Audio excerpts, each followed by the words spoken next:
berapapun nominal yang Roh Kudus taruh dalam hati saudara, yang ada di rekening saudara, berapapun nominal yang Roh Kudus sekarang kasih tahu saudara, saudara tulis sekarang. Saudara tulis nominal sekarang. Saya akan tabur sedemikian, sesuai dengan yang Roh Kudus perintahkan ya, sesuai dengan yang Roh Kudus tuntut. Tulis sekarang. Tulis sekarang dalam nama Yesus. Setelah saudara tulis, sekarang saya mau saudara angkat sama-sama kertasnya. Saudara lipat, jangan terlihat isinya. Angkat kertasnya, terlihat di kamera sama-sama. Ya, yang tulis di handphone dibalikkan supaya tidak kelihatan. Sama-sama. Kita akan nyanyi satu lagu tadi, dan saya akan mendoakan secara khusus setiap taburan benih saudara. Dan ini yang saya terima barusan. Ini saya terima barusan. Saudara yang mau menabur ini, saudara transfer paling telat besok jam 2 siang. Paling telat besok jam 2 siang. Ini Tuhan jadi saksi saya, ini tidak ada komunikasi sedikit pun sama Pastor Thomas, nggak ada urusan sama bank, nggak ada urusan apapun, tapi Roh Kudus yang bilang sama saya, tabur sebelum jam 2 siang besok. Kita orang Islam diajarin bersih, sebelum sembahyang, cuci semuanya. Saya bilang lu 2,5. Gue 10%, bukan berarti gue jorok. Disucikan oleh darah Yesus. Pasti bayar perpuluhan dia. Puas banget dia seminggu sekali. Gak usah cuci-cuci, ya kan? Gak usah bergerak-bergerak. Loh, kita kan bayar 10%. Makanya kita kebaktian tenang aja, ya kan? Paling berdiri nyanyi tempat, santai, ya kan? Tapi kok 2,5, setengah mati.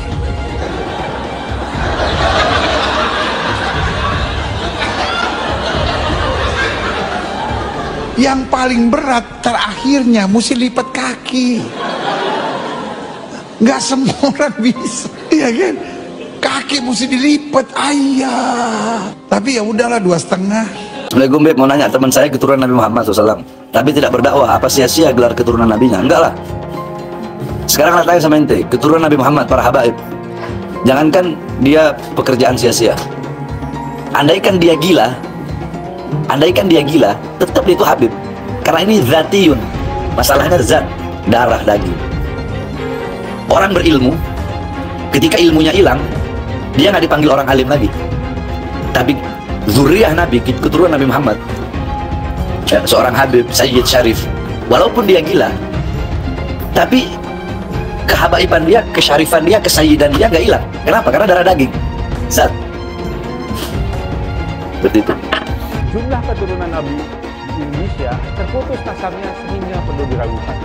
Perdebatan soal keaslian keturunan Nabi semestinya sudah cukup menyadarkan umat bahwa silsilah dicatat oleh manusia dan karenanya bisa mengandung gaib. Terbongkarnya jual beli gelar Habib merupakan bukti lain bahwa status Habib bisa saja didapatkan dari rekayasa. Karena itu, fanatisme terhadap keturunan Nabi patut dikritik. Hal itu juga mengingkari kodrat bahwa setiap manusia terlahir setara. Dulu kan ada Jokowi sama Prabowo. Nah, ibu dulu dukung siapa? Prabowo. Dulu. Kan kalah, jadi sekarang masuk Anies kita. Kenapa sekarang nggak dukung Prabowo, Bu? Nggak mau. Kenapa? Karena kita udah tahu rahasianya di TV, walaupun kita nggak tahu belumnya. Karena kita udah tahu rahasianya di mobil, di HP, di TV. Dan sekarang kita coba dulu mana yang terbaik, ya. Kalau udah mudah-mudahan yang terbaik kepake sama kita, gitu loh. Kita pilih itunya dulu aja. Apa harapannya sama Pak Anies, Bu? Ya mudah-mudahan dia jadi semuanya ya ke itu semua, ke mana, ke pilih semua sama dia, ke atur semua, gitu loh. Selama dia gubernur kemarin gimana, Bu? Baik-baik aja? Alhamdulillah gua baik. Gua mendukung dari gubernur ya. Baju juga ada kayak menang, amin, sama Anies. Di situ tolong, bodoh, goblok, iya. Ibu doang, iya. Ibu doang, benar. Kamu puasa ya, kamu saleh ya, iya. Tapi kamu berbohong ya, kamu bilang tidak punya uang ya, padahal kamu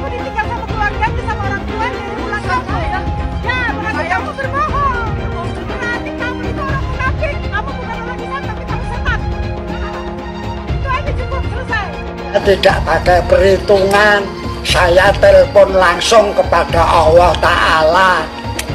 Ya Allah, kemarin tanggal 4 malam 4, ya Allah, ini sudah 29, 1 Syawalnya kapan? Allah Ta'ala ngendika tanggal 5 semua kue kaya ngono. Lah makanya disalahke wong ora apa-apa, urusan ingsun Gusti Allah. Semua sudah bagus, tapi itu bukan solusinya. Solusinya adalah people power. Tidak ada revolusi yang tidak ada orang meninggal. Harus nyawa, dan saya siap memimpin menjadi syuhada. Siap. Allahu Akbar. Masya Allah. Fi amanillah. Masya Allah. Teman di sini sudah dikata-katain oleh teman-temannya untuk harus menerima kekalahan. Ini bukan soal kalah menang, teman-teman. Jangan ragukan kita untuk sportivitas, tapi jangan juga remehkan kita untuk melawan kecurangan. Teman-teman, sesungguhnya ini bukan soal Pak Anies Baswedan dan Pak Muhaimin Iskandar, ini soal generasi kita, teman-teman. Apakah kita sudah siap menjadi generasi yang menghalangi, yang menghalalkan segala cara untuk mendapat kekuasaan? Saya tidak mau berada di generasi-generasi tersebut. Kita melawan bukan untuk siapa-siapa, untuk anak cucu kita nanti bisa mengikuti pemilu dengan penuh keadilan. Ya, ini banyak pendeta kami bawa sini supaya bisa ngatasi. Ngomong kamu, apa alasanmu? Kenapa kamu tiba-tiba kamu kesini untuk mengganggu, memberhentikan orang jangan sampai ada ibadah di sini? Adakah kami pergi melarang kamu sholat di sana? Bicara, apa alasanmu? Ikut-ikutan siapa? Warganya mana? Panggil wargamu yang kau bilang ikut-ikutan warga. Ada, orang di belakangmu pasti ada. Memang nada saya harus keras. Maaf, Pak. Siapa-siapa supaya nanti jangan lagi Gak bisa berhenti nangis dari kemarin. Setiap ngeliat pipi Abah, aku selalu nangis. Tapi aku udah kasih suara aku buat Abah dan keluarga aku juga udah kasih suaranya buat Abah. Abah tuh terlalu sia-sia, Bah. Aku gak jadi presiden tuh. Aku gak mau nangis, aku gak boleh nangis karena aku lagi kerja. Gak boleh. Aku lagi kerja.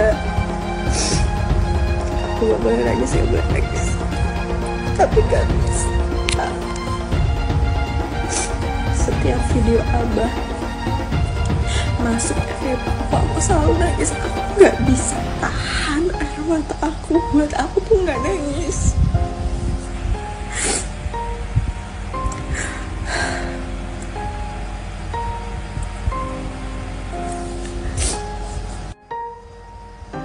Aku yang ngerasa atau kalian juga ngerasa tahun ini tuh kayak rasa beda banget.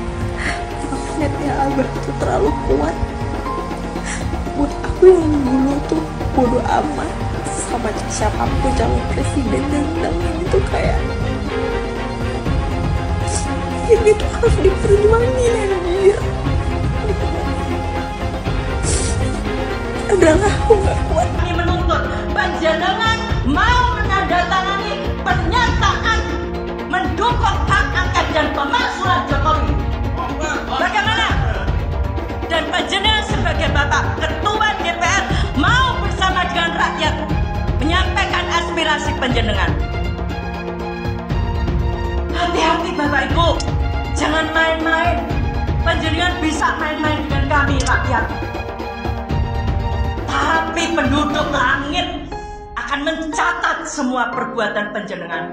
Akhirat itu tidak ada pembelanya, tidak ada pengacaranya.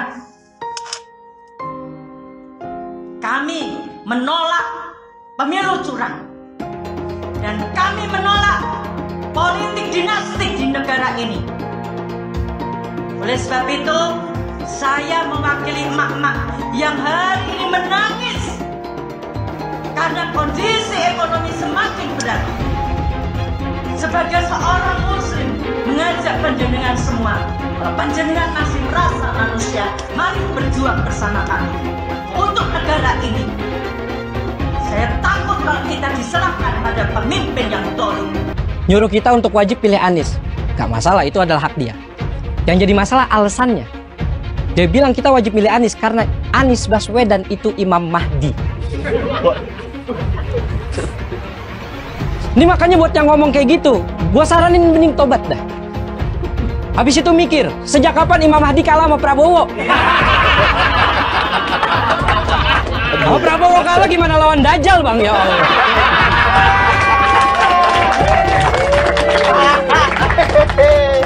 Kami emak-emakmu datang ke sini pasang badan, ingin perubahan untuk Indonesia ini. Kami pasang badan untuk meminta pertanggungjawaban kepada Bapak Presiden Republik Indonesia. Pak Jokowi, tolong sampaikan saya bicara dan akan rumput dari rakyat bawah. Anda telah mengacak-acak demokrasi Indonesia ketika Anda menggolkan lewat MK anak Anda yang belum layak. Anak Anda si Gibran, Pak Jokowi, belum pantas untuk menjadi wakil presiden Republik Indonesia ini. Dia masih terlalu muda, belum punya pengalaman, belum punya keilmuan. Hai Bapak Jokowi, seharusnya Anda berlalu. Kenapa Anda sendiri gagal menjadi presiden Republik Indonesia? Hari ini kami mama, ekonomi susah, dan Anda juga bersama menteri-menteri Anda mempersilahkan banyaknya tentara Cina masuk ke Indonesia, sementara anak-anak kami banyak pengangguran. Sekali lagi, hari ini kami dari akar rumput akan teriak. Bapak Jokowi, Anda sudah gagal menjadi Presiden Republik Indonesia. Selayaknya Anda mundur. Kami sebagai rakyat menuduh bahwa KPU berbuat curang. Karena hasil keputusan itu harus sesuai dengan CA1 Plano. Setuju. Apapun yang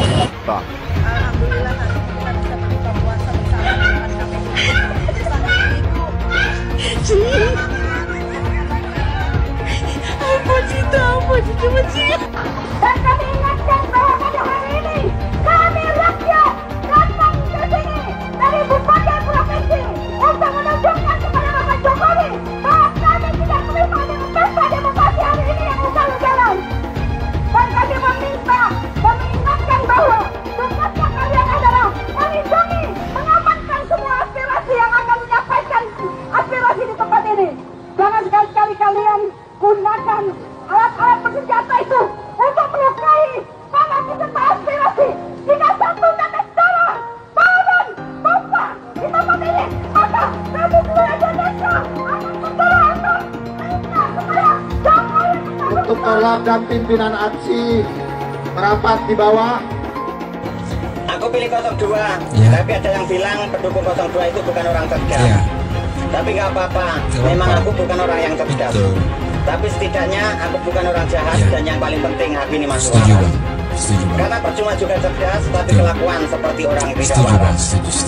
Dan yang jelas, mau pilih calon presiden mana saja itu bebas. Karena berbeda pilihan itu boleh, tidak dilarang, dan tetap sah. Jadi tak perlu lagi merendahkan, menghina kalau pendukung paslon lain itu semuanya goblok dan pendidikannya rendah. Ingat, dengan cara kau merendahkan orang lain tidak membuat dirimu terlihat cerdas dan gagah, tapi akan terlihat jauh lebih rendah daripada tampak.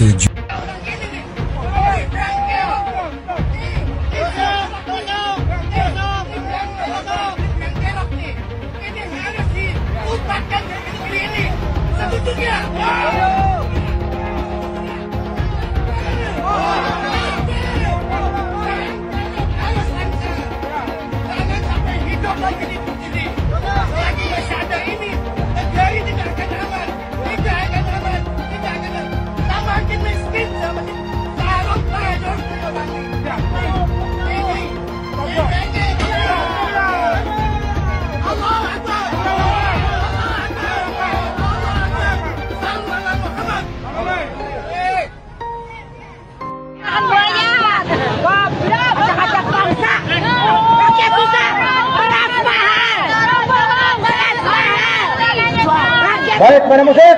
Rakyat rakyat menjerit, beras mahal.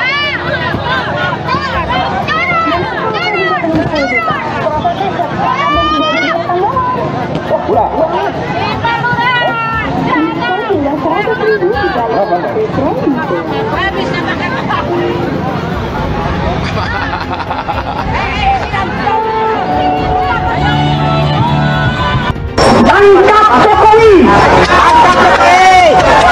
Adili Jokowi! Penjarakan Jokowi!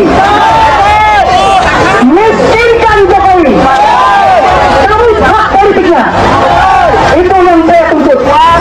Dan kepada paslon 2 Prabowo Subianto yang sudah bergabung dan mengikuti jejak kecurangan Jokowi. Ingat, rakyat sudah pintar, rakyat tidak bisa dibohongi. Untuk itu saya akan terus menuntut dan kepada Tito Karnavian yang sedang menjabat menjadi menteri pada saat ini, jangan seenaknya menunjuk pemimpin-pemimpin daerah. Hanya itu yang ingin saya sampaikan. Aduh, mohon maaf. Halo, Kubu 02. Saya sebutin aja deh, si Gibran dan Pak Wowok. Makan gratisnya makan yang apa dulu dong? Minum susu basi. Makan gratis makanan apa dulu? Aduh deh, aduh ya Allah. Zaman gini kok makan gratis. Hai, jangan mau dibodoh-bodohin dengan bocah kencur. Bocah kencur yang nggak ngerti apa-apa. Sekolah aja, mohon maaf tanda kutip, mau memimpin negeri terbesar ini. Hai rakyat, sadar kalian. Jangan cuma dimakan gratis. Hello, sadar kalian, cerdas. No. Nggak setuju? Tidak setuju. Makan gratis nggak setuju. Makan gratis kami masih sanggup. Namanya kami makan, kami hidup. Kalau kalian setuju dengan makan gratis, karena hidup kalian berarti tergantung oleh kubu 02. Berarti kalian bodoh. Mantap. Bodoh. Oke, Bu. Oke, jangan. Ibunya semangat banget nih, guys. Bu. Allah bilang apa? Qatiluhum, lawan mereka. Betul, kita harus revolusi. Allah yang bilang, yu'adzibumullah, Allah yang akan mengazab mereka. Tapi kita harus turun yang banyak. Turun 2 juta orang. Semua nanti tanggal berapa kita rame-rame turun. Ini perintah Allah. Karena mereka sudah zalim, mereka sudah jahat, maka Allah perintahkan, qatiluhum, yu'adzibumullah biaidikum. Allah akan hancurkan mereka. Tapi lewat tangan kita. Tangan kita ngapain? Turun ke bawah, kita ikut sama-sama. Ya Rab, aku hadir. Hadir seluruhnya. Umat Islam, umat-umat yang beriman harus hadir nanti tatkala ada kita akan mengadakan. Turun ke jalan, jangan cuma 100.000, 2 juta orang harus turun. Seluruh Indonesia serukan untuk mereka datang. Bahwa ini perintah Allah dan kita laksanakan sami'na wa ata'na. Seharusnya pemilu diulang sampai Anies menang. Rakyat sudah cerdas, sudah pintar, tidak mau dibodohi lagi. Orang-orang atau pecundang-pecundang pengkhianat bangsa yang merongrong rakyat Indonesia, yang menghancurkan kedaulatan Indonesia. Kami merasa dicurangi. Saya tetap melawan. Saya akan turunkan pasukan-pasukan. Bahkan rakyat Indonesia saya serukan semuanya harus turun di jalan. Kampung KPU, kampung KPU, kampung KPU. Takbir! Takbir! Bismillahirrahmanirrahim. Bismillahirrahmanirrahim. Bismillahirrahmanirrahim. Mengenai kecurangan, caleg itu ada saksi di TPS, partai ada saksi di TPS, capres, cawapres, kandidat ada saksi di TPS. Di TPS ada Bawaslu, aparat juga ada di sana. Terbuka untuk diambil gambarnya. Saya kira pengawasan yang berlapis-lapis seperti ini akan menghilangkan adanya kecurangan. Tapi kalau memang ada betul, ada mekanisme untuk Bawaslu, mekanisme nanti persidangan di MK sudah diatur semuanya. Janganlah teriak-teriak curang. Ada bukti langsung bawa ke Bawaslu, ada bukti bawa ke MK. Orang-orang yang kalah itu harusnya sudah kasih pidato pengakuan. Kasih pidato pengakuan kekalahan, bukan malah mencoba untuk membuat hiruk pikuk, ya, apalagi kemudian mencari jalan lain di luar prosedur yang diberikan. Kalau sengketa hasil pemilu kan dan pelanggaran-pelanggaran itu prosedurnya sudah diberikan, ya, pelanggaran lewat Bawaslu, ya, kalau ada persengketaan hasil lewat Mahkamah Konstitusi. Tapi tampaknya dua pihak yang kalah tidak mau untuk menjalani prosedur itu. Mereka malah ingin mengalihkan prosedurnya ke proses politik. Kalau ke proses politik itu sebenarnya bukan pemilunya yang memenangkan Prabowo Gibran yang akan mereka utak-utik, ya, yang akan mereka utak-utik adalah pemerintahannya Pak Jokowi. Jadi kalau bisa Pak Jokowi tetap berusaha untuk dimakzulkan, berusaha untuk diturunkan, ya, karena ada hak angket yang ingin mereka coba. Walaupun menurut saya hari ini itu sama sekali tidak mendapatkan dukungan dari masyarakat. Jangan lupa, umat Islam di jagat raya salatnya tidak akan diterima oleh Allah Subhanahu wa Ta'ala kalau tidak mau mendoakan Habib. Umat Islam mulai gaya, mulai mengkoreksi Habibnya, mulai mengkoreksi ulama-ulama dari anak cucu Nabi Muhammad SAW. Orang yang seperti itu mirip dengan iblis. Aneh sekaligus sangat mencengangkan ketika ada seorang Habib Novel Al-Idrus mengatakan umat Islam mulai gaya, mulai berani mengkoreksi Habibnya. Pertanyaan saya, umat Islam yang mana yang Anda katakan bergaya? Umat Islam Indonesia atau umat Islam yang mana? Lantas ketika Anda memiliki nasab Habib, ketika ada kekeliruan, ada kesalahan, ada kepleset, apakah kemudian kita tidak boleh mengkoreksi? Apakah tidak boleh mempertanyakan kalau memang DNA Habib Anda dan kawan-kawan Anda misalnya nggak mau diusik, silahkan cek DNA. Itu kalau yang benar-benar Habib, bukan malah menjelek-jelekan santri, menjelek-jelekan pribumi, menjelek-jelekan umat Islam dengan mengatakan gaya dan sebagainya macam. Ini kan keblinger cara berpikirnya. Misalkan kita sebut si Bahar Smith tuh, statementnya apa? Berguru pada satu Habib yang jahil, bodoh gitulah kasarnya ya. Itu lebih baik dibanding belajar atau menuntut ilmu dari 7 orang kiai atau ustadz. Ini kan otaknya di mana? Itu kan hadis nggak ada, hadis palsu. Bahkan di hadis palsu mungkin nggak ada, itu ngarang sendiri dia dari mulut kotornya. Jadi inilah yang kemudian dikatakan ulama-ulama su, ulama-ulama yang kemudian memakai ayat-ayat dalil untuk kepentingan dirinya pribadi. Orang yang mengaku dirinya Habib atau zuriat Nabi, yang paling terkemuka itu adalah suara-suaranya Bahar bin Smith. Ini tentu saja sebuah bentuk kemunafikan yang dilakukan oleh mereka yang menyebut dirinya keturunan Nabi. Omong kosong itu. Malah ketika diingatkan, mulutnya bukan makin baik, malah makin kasar, menuduh orang curut. Dan yang lebih hebat lagi, saya ada nonton juga itu, ada yang mengatakan Habib yang lain lagi, ngaku dirinya Habib. Itu siapa yang mengawini Syarifah, itu nggak akan ditegur nanti oleh Rasulullah di hari akhirat. Itu nggak mungkin Nabi Muhammad akan berbicara seperti itu. Habib Bahlul lebih baik para 70 kiai. Keyakinan agama apa gitu ya.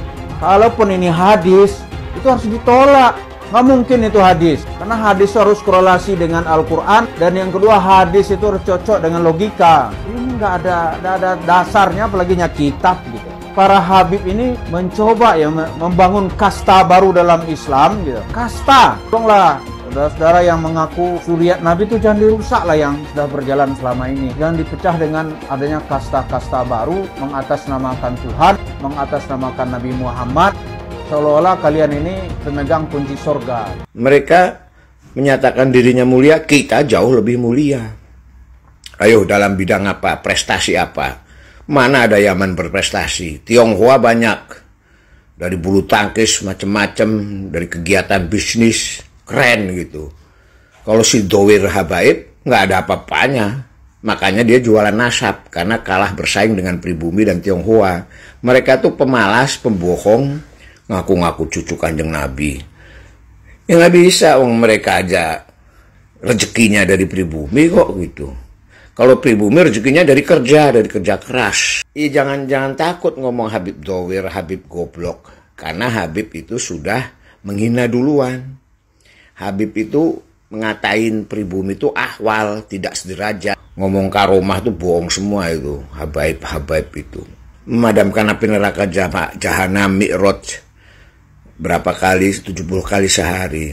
Datuknya itu bisa membuat rantai emas dari yang dibentangkan dari langit ke bumi. Ya kan goblok gitu. Itu gitu, goblok gitu. Nggak masuk akal gitu. Kenapa? Goblok yang nggak apa-apa gue bilang goblok Habaib. Karena Habaib sudah mengatain gua ahwal, sudah mengatain gua tidak sederajat. Satu Habib, walaupun Habibnya jahlun, maksudnya bodoh kata Iwan, itu ukurannya perbandingannya amat 70 kiai yang alim. Kami adalah majikan kalian. Kami adalah pemilik bangsa. Kami adalah pemilik kedaulatan Indonesia. Karena Anda saudara. Pancasila Soekarno, ketuhanan ada di pantat. Anak Tuhan dari mana? Kalau Yesus anak Tuhan, bidangnya siapa? Besok di seluruh wilayah Indonesia kami katakan dan karena di salib itu ada jin kafir. Karena di salib itu ada jin kafir. Karena di salib itu ada jin kafir. Haleluya. Kepalanya ke kiri apa ke kanan? Kepalanya ke kiri apa ke kanan? Tetap percaya salib itu lambang mulia, bukan jin. Kok ketawa? Aku nggak nyindir siapa-siapa loh. Kalau para Habib tidak berani tes DNA, jangan disanjung-sanjung. Apalagi ajaran yang disampaikannya penuh dengan kata-kata kotor sebagai ujaran kebencian. Bisa jadi Habib ini merupakan cucu palsu. Jangan terus membodohi masyarakat dengan menjual nazab. Seakan-akan keturunan Arab derajatnya di atas pribumi dan di atas keturunan Cina. Seakan-akan Cina itu di bawah orang Arab. Tapi saat ini, negara Cina sudah menjadi nomor 1 di dunia. Arab seharusnya belajar ke negeri Cina. Seperti kata kitab suci, belajarlah sampai ke negeri Cina. Jangan mau lagi kita dibohongi dengan nazab-nazab yang mengaku-ngaku sebagai Habib atau keturunan Nabi. Harus ada cek DNA yang membuktikan betul bahwasanya mereka memang keturunan Nabi, supaya rakyat tidak dibodohi lagi. Bagaimanapun ancaman chaos yang bakal terjadi bila mana MK memutuskan pasangan Prabowo Gibran didiskualifikasi atau harus dilakukan pemilu ulang, MK seyogyanya mengambil keputusan yang terbaik bagi masa depan demokrasi di negara kita. Dan bagaimanapun ancaman penggunaan tekanan publik untuk menggiring putusan MK yang kabarnya akan mengerahkan hingga 100.000 relawan buat berdemo mengepung MK, para hakim konstitusi seyogyanya hanya mengambil keputusan yang terbaik bagi masa depan demokrasi di negara kita.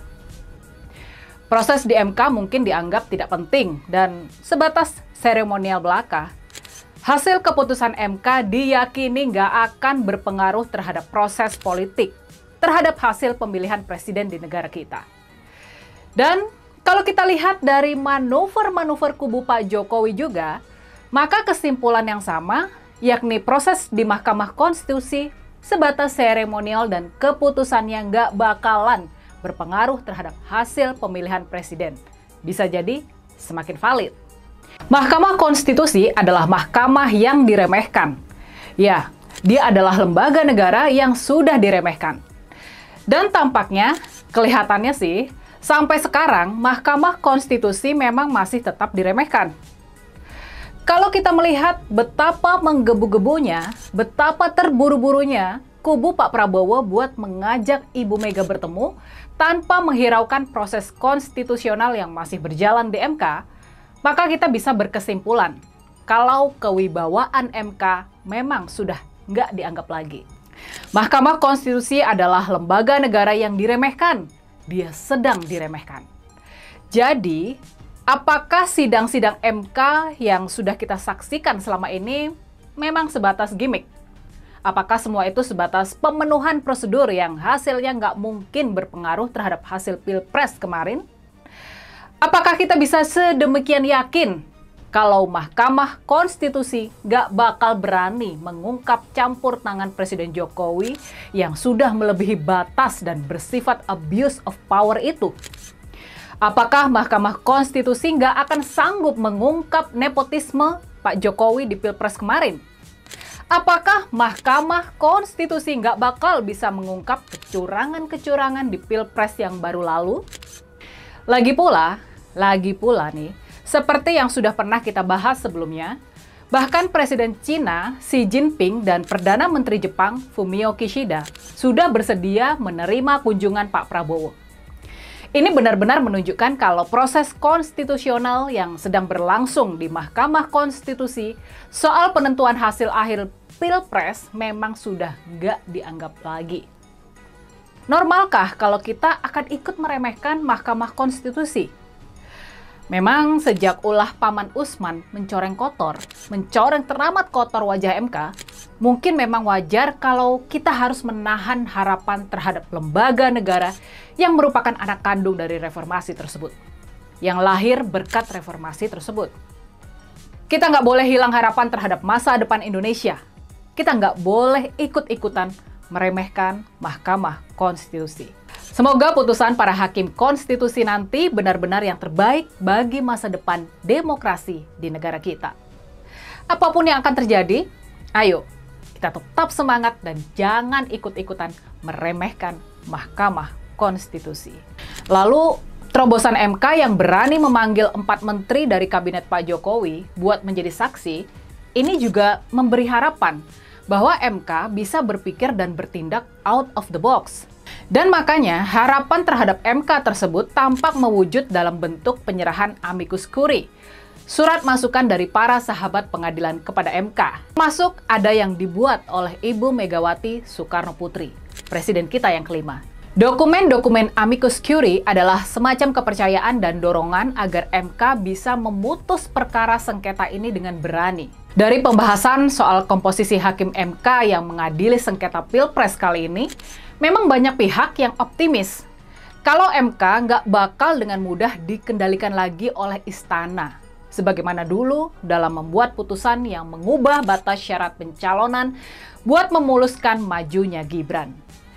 Bagaimanapun, putusan MK adalah kesimpulan akhir tentang Pilpres yang baru lalu.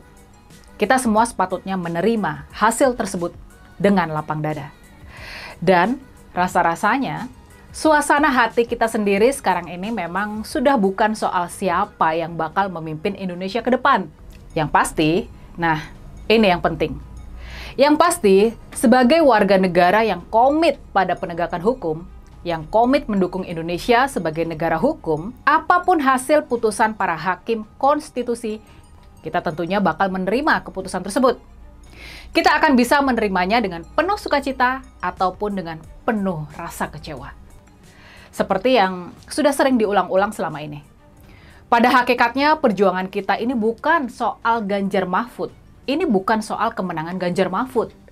Perjuangan kita adalah soal masa depan rakyat Indonesia. Perjuangan kita adalah soal masa depan demokrasi Indonesia. Semoga putusan para hakim konstitusi nanti benar-benar yang terbaik bagi masa depan rakyat Indonesia. Apakah kalian mendukung tes DNA buat orang-orang yang mengaku sebagai Habib?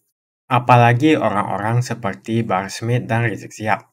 Mereka ngaku-ngaku sebagai Habib. Tapi ketika mau dilakukan tes DNA, banyak sekali alasan yang mereka buat. Mereka takut melakukan tes DNA.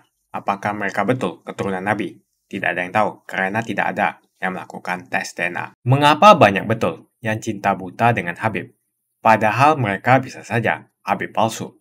Karena tidak ada tes DNA yang membuktikan bahwa mereka adalah Habib asli. Sebetulnya saya malas sekali membahas tentang nazab, apalagi nazab dari Yaman.